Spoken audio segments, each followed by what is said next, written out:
Very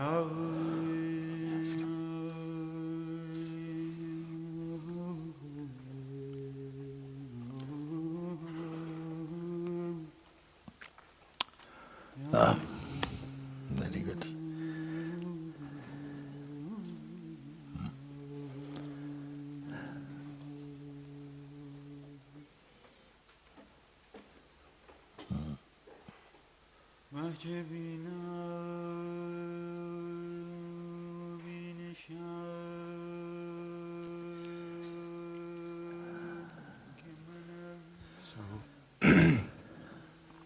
The yes you were talking about yesterday. Yes. It grew strong in me, and now it's very much here. Yes. There's no doubt here. Here's the fear. Yes. And so just sat there and realized that I've been trying to figure out who am I. Yes. But I am no who. I am no one. So that just scared me even more, so I had to put up my hand because I was about to run away. Yes.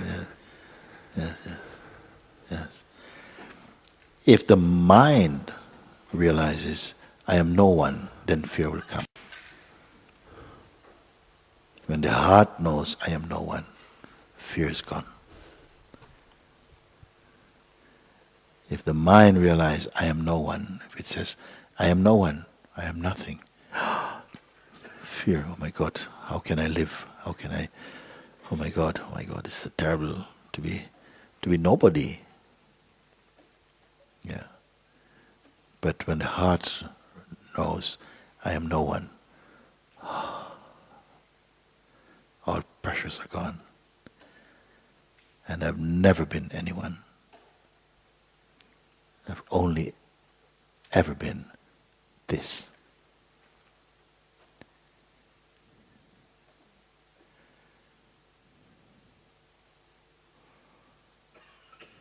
All this is watched in me. Of course, there's a feeling, of course. There's a time when we speak, yes, when I was 17, I went to this place and I met these people and so on and so on. So these stories may continue to be told, but they have a new purpose. Maybe as a facilitator for a higher directing or sharing or something. But they are not in service to an ego anymore. You see? It's not the slate is wiped clean, so therefore there's a blank. And like, oh, that never existed. No. Memory will still be here. You will still be able to relate to family and so on, all of this can be there. It is still consciousness. You didn't become unconscious, you see. But the position where we have been placed, from being centered in the mind to being centered as the heart, is very different. So mind contains somehow the image of who we think we are and how we should be and what we should become or something like this. And this has been a game of developing a persona, an identity, and transacting from the position of this identity. So in real seeing, it doesn't need this. It doesn't need the historical and hysterical being. Something sees through all of that, understand that, and it's not that you become like a fool because you don't have your mind. Mind and identity is highly overrated. You think without your mind, you are a kind of zombie and walking on the street, very Buddha-like, but useless. And these kind of strange stories, bogeyman stories, keeps us in avoidance. Like, it may be too costly. At least let me stay with the devil I know. All types of nonsense, you see. But here, while you're here, we're having some clues. Something inside is enjoying a self-taste. And that self-taste allows us to be more open to say, this is not a place I can know with my mind to study, but there is a knowingness here. There is something that is a harmony, an expansiveness, a natural rightness. And yes, the mind wants to say, but be careful, you cannot see where it's going to go, and suddenly you might just crash or something. But something goes, no, I've heard your voice before, but this is fresh. Yes. Take the risk. Say yes. And your yes, it will bring up fear, of course. It didn't give you fear, but it exposes fear and allow the fear that has been hidden to come to the surface, to expose. Then only when it's exposed you can see, okay, so that's what's been sucking my power. If there's an earthquake in the ocean, lots of bubbles will come to the surface. The bubbles, they don't go down. They hit the surface, they pop, and they vanish. Something like that must be happening also. Some things which were not brought to light before will start to come to the surface. It will feel quite fizzy. But there's a presence which cannot pop. And is becoming more clear to itself. And out of that self-recognition or self-recognizing, a surrender takes place. A welcoming, a yes comes to that. So bear the momentary fear. It's being burped out. It's not being created. It's being burped up. And sometimes the beingness has to vomit out some things. Nobody enjoys a vomit. But behind is the clear space of being. Hand over your existence entirely to this seeing, to this adventure, this exploration into the true nature of oneself. Don't hold back.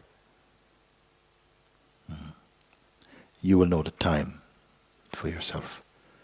Mind will always give you an excuse to say, well, it's not the right time and I've got to clear all this up first. But let all this happen inside your yesness. And if you feel a burning, welcome this burning. You know, sometimes we have like a fever.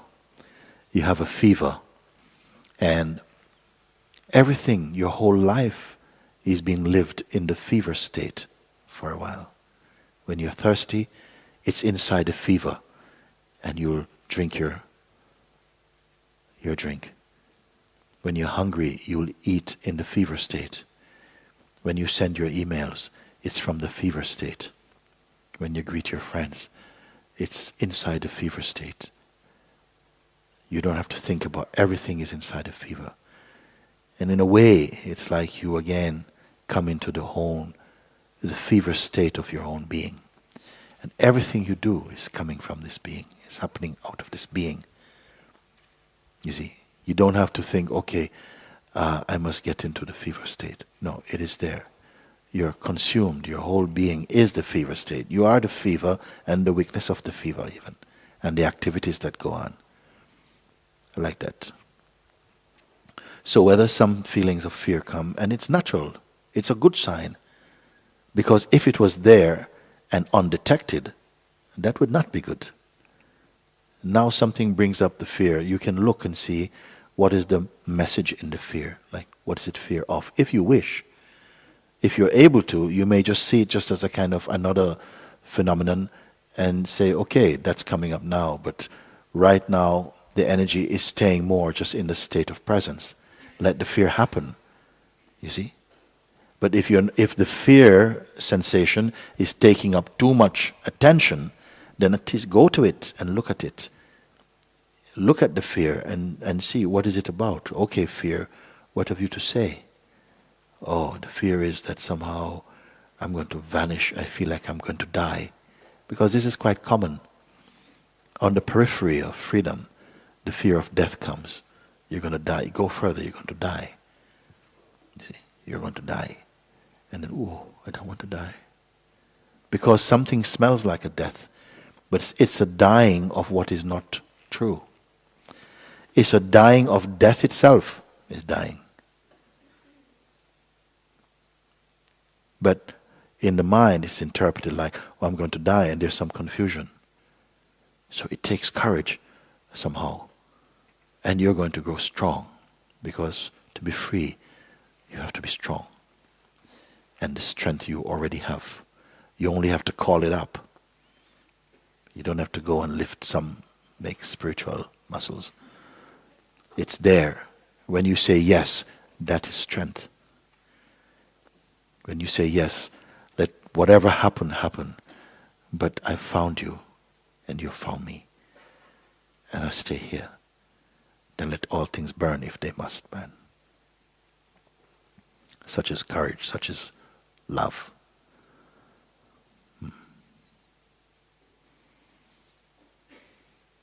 So it is good. Let this burning be. Don't try and salvage anything from this fire.